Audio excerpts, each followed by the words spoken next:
Friends, welcome to அச்சன்பாலா recipe. இன்னைக்கு சூப்பராக ஒரு குழி பணியார ரெசிபி தான் பார்க்க போகிறோம். ரொம்ப சிம்பிள் தான், பட் டேஸ்ட்டாக இருக்கும். இந்த மாதிரி செய்து கொடுங்க, கண்டிப்பாக குழந்தைங்க விரும்பி சாப்பிடுவாங்க.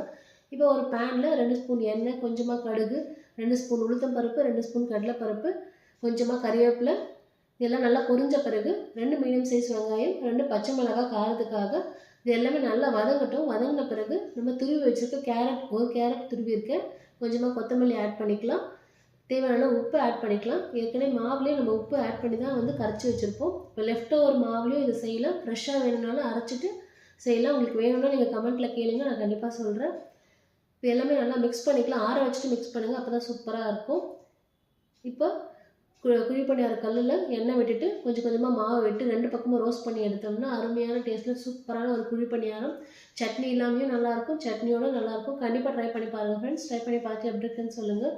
இதுவரை நம்ம சேனலை சப்ஸ்கிரைப் பண்ணிக்கோங்க. தேங்க்யூ.